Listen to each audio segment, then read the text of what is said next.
আসসালামু আলাইকুম রহমতুল্লাহ। জানাজার নামাজ কিভাবে আদায় করবেন, কিভাবে করে জানাজার নামাজটি পড়বেন, সেই বিষয়ে আমরা কথা বলবো ইনশাআল্লাহ। যখন আমাদের এলাকায়, আমাদের আশপাশ এলাকায় বা আমাদের আত্মীয় স্বজন কেউ মারা যায়, তখন আমরা জানাজার নামাজ আদায় করে থাকি। তখনই আমাদের মাথায় আসে জানাজার নামাজ সম্পর্কে আমরা কিভাবে আদায় করব, এই জানাজার নামাজটি কিভাবে পড়ব, এই বিষয়টি তখন আমাদের মাথায় আসে। এর আগে কিন্তু আমাদের মাথায় আসে না।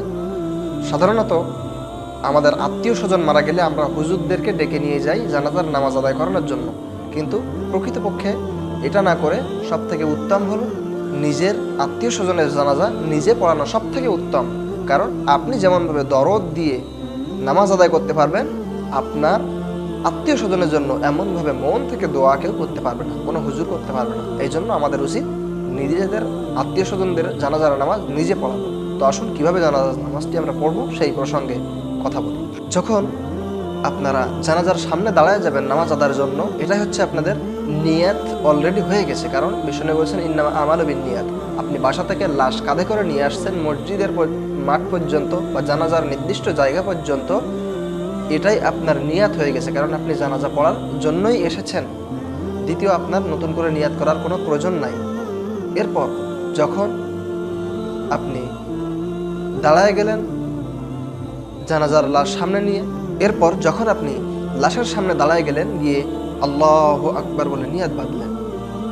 নিয়াত বেঁধে এখানে সানা পড়বেন, যে সানাটি আমরা নামাজের মধ্যে পড়ি, সুবহানাকা আল্লাহুম্মা ওয়া বিহামদিকা ওয়া তাবারাকা ইসমুকা ওয়া তাআলা জাদ্দুকা। এবং একটিমাত্র শব্দ একটু বৃদ্ধি করতে হবে, সেটা হলো এখানে ওয়া তাআলা জাদ্দুকার পরে ওয়া জাল্লা সানাউকা ওয়া লা ইলাহা গায়রুক। এই সানা পড়া হয়ে গেল। এরপর 2 নাম্বার যে তাকবীরটি দিবেন, এরপরের থেকে তাকবীরে হাত উঠানো লাগবে না, শুধুমাত্র তাকবীর বলবেন আল্লাহু আকবার।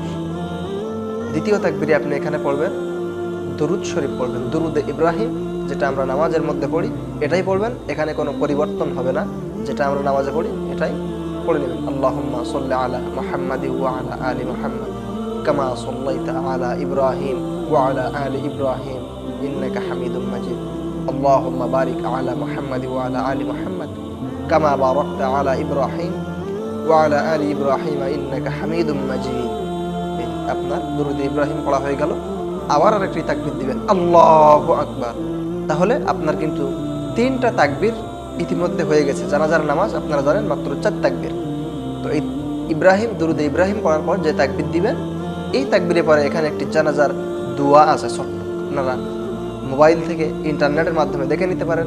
কারোর বাড়িতে ছোট ছোট বই আছে, এই বইগুলো থাকলে এখান থেকে দেখে নিতে পারেন এই জানাজার নামাজটি কী ধরনের হবে। এই দোয়াটি কি সেটা আপনারা বইতে পাবেন। সেই দোয়াটি হলো আল্লাহুম্মা গফিরলি হাইয়িনা ওয়া মাইয়িতিনা ওয়া শাহিদিনা ওয়া গায়িবিনা ওয়া সাগীরিনা ওয়া কাবীরিনা ওয়া যাকারিনা ওয়া উনসানা। আল্লাহুম্মা মান আহইয়াইতা মিন্না ফাআহয়ি আলাল ইসলাম ওয়া মান তাওয়াফাইতাহু মিন্না ফাতাওয়াফাহু আলাল ঈমান। এবার আপনার 4র্থ তাকবীরটি দিবেন আল্লাহু আকবার বলে। তাহলে আপনার 4 তাকবীর হয়ে গেল। এই 4র্থ তাকবীরের পরে আর কোনো দোয়া দরুদ কিছুই পড়া লাগবে না। আপনি ডান দিকে একবার আসসালামু আলাইকুম রাহমাতুল্লাহ, বাম দিকে একবার আসসালামু আলাইকুম রাহমাতুল্লাহ বলে সালাম ফিরাই দিলেন। আপনার জানাজার নামাজ কমপ্লিট হয়ে গেল। এভাবে করে আপনারা জানাজার নামাজটি আদায় করতে পারেন। এবং নিজের বাবা মায়ের জন্য যে দোয়াটি, এই যে 3য় তাকবীর দেওয়ার পর আল্লাহুম্মা গফিরলি হাইয়িনা ওয়া মাইয়িতিনা, এই যে দোয়াটি, এই দোয়ার মধ্যে দুনিয়ায় যারা মৃত্যুবরণ করেছে এবং যারা বেঁচে আছে উভয়ের জন্য, সকলের জন্যই এখানে দোয়া করা হয়।